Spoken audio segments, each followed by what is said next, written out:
Hello বন্ধুরা, দেখে নিন আজকে আমি কি বানিয়ে নিলাম ঝিঙে দিয়ে মোরলা মাছের রেসিপি। প্রথম নিয়ে নিলাম মাছ, তারপর কতগুলো ঝিঙে দেখে নিন, সেগুলো নিয়ে কেটে বেছে ধুয়ে পরিষ্কার করে নিয়ে নিলাম ঝিঙেগুলোকে। মাছগুলোকে পরিষ্কার করে নিয়ে রেখেছিলাম। তারপর ঝিঙেগুলোর মধ্যে সামান্য নুন দিয়ে দেবো, নুন দিয়ে মিক্স করব, কারণ ঝিঙের মধ্যে প্রচুর পরিমাণে জল থাকে, জলটা ঝরে যাবে। তারপর ভাজা ভাজা করে নেব পরে।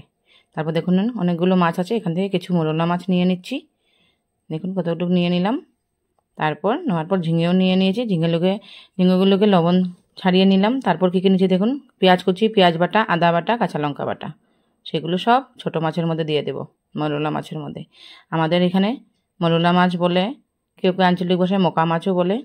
তারপর দিয়ে দিলাম দেখুন বন্ধুরা নুন, হলুদ, লঙ্কা গুঁড়ো দিয়ে দেবো, সব দিয়ে একসাথে মিক্স করে নেব। সরষের তেলও দিয়ে দিচ্ছি, কাঁচা সরষের তেল দিয়ে সেটাকে একসাথে মিক্স করে নেব। দেখুন কীভাবে মিক্স করছি আমি, আপনারা মিক্স করে নেবেন। তারপর দেখুন বন্ধুরা, কড়াইটা চাপিয়ে দিলাম। কড়াই গরম হয়ে গেল। তারপর সরষের তেল দিয়ে দিলাম। সরষের তেলটাকে নাড়িয়ে চাড়িয়ে তারপর দিয়ে দেবো বন্ধুরা, দেখে নিন গরম হয়ে গেছে। এখন দিয়ে দিচ্ছি ঝিঙেগুলো, নুন ছাড়িয়ে ঝিঙেগুলো দিয়ে দিলাম। ঝিঙেগুলো দেওয়ার পর একটু হালকা করে ভেজে নেব, নুন দিয়ে দেব, হলুদ দিয়ে দেব। তারপর দেখুন একটু হালকা করে ভেজে নিচ্ছি। একটু ভাজলে পরে কি হয়, ছোট মাছের মধ্যে ভালো। দেখুন কালারটা চেঞ্জ হয়ে এসেছে, এখন উঠিয়ে নেব। তারপর দেখুন ভাজা ভাজা করে নিচ্ছি বন্ধুরা, দেখুন তারপর উঠিয়ে নিচ্ছি। উঠিয়ে তারপর কড়াইটা ধুয়ে পরিষ্কার করে আবার চাপিয়ে দিলাম কড়াইটা। তারপর সেটার মধ্যে একটু সরষের তেল দিয়ে দিলাম।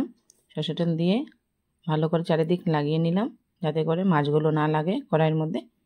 এখন দেখুন বন্ধুরা মাছগুলো দিয়ে দিচ্ছি। মাছগুলো সব কিছু মাছ এই তেলের মধ্যে অল্প অল্প করে সব দিয়ে তারপর একবারে একটু মেলিয়ে নিয়ে রাখবো, যাতে করে সব মাছগুলো ভাজা ভাজা হয়ে আসে ভালো করে। তারপর দেখুন এক পিঠ হয়ে এসেছে, উল্টে পাল্টে দিলাম। একটু টান টান করে ভেজেছি, যাতে করে মাছগুলোকে কাঁচা গন্ধ না থাকে।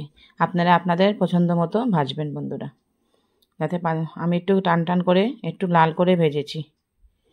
দেখে নিন আমার ভাজা হয়ে গেছে। তারপর সেটার মধ্যে দেখুন বন্ধুরা ঝিঙেগুলোকে দিয়ে দেবো। আগে থেকে ভাজা করা ঝিঙেগুলো ছিল যে, সেগুলো দিয়ে দেবো। খুব সিম্পল একটা রেসিপি, আপনারা ঘরে বানিয়ে নিতে পারেন বন্ধুরা। এগুলো খেতেও সুস্বাদু হয়, যেহেতু এখন বর্ষাকাল, অনেকগুলো ছোট মাছের সময়, এখন বিভিন্ন ধরনের ছোট মাছ পাওয়া যায় বন্ধুরা। আপনারা আপনাদের পছন্দ মতো সবজি দিয়ে বানিয়ে নেবেন। আমার যদি রেসিপি ভালো লেগে থাকে তো আপনারা লাইক কমেন্ট শেয়ার করবেন প্লিজ। দেখে নিন এখন বাটি দেওয়া জলটা দিয়ে দিচ্ছি, একটু গ্রেভি গ্রেভি হয়ে যাবে দেখুন গ্রেভি। তারপর ধনেপাতা কুচি দিয়ে দেব। একরকম হয়ে এসেছে আমাদের দেখুন বন্ধুরা। তারপর ধনেপাতা কুচি দিয়ে দিচ্ছি।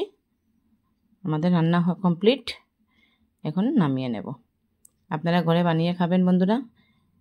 আমার ইউটিউব চ্যানেল আছে ঘরোয়া রান্নাঘর, সেটার মধ্যে আমি বেগুন দিয়ে মোরলা মাছও দেখিয়েছি। আপনারা লাইক শেয়ার সাবস্ক্রাইব করে নেবেন বন্ধুরা। দেখে নিন বেল আইকন দাবিয়ে দেবেন, যাতে করে আপনারা আমি যাই দেই আপনারা নোটিফিকেশন পেয়ে যাবেন। আমার রান্না কমপ্লিট হয়ে গেছে, ঘরে ট্রাই করে নেবেন বন্ধুরা। বাই বাই বন্ধুরা, লাইক কমেন্ট শেয়ার প্লিজ।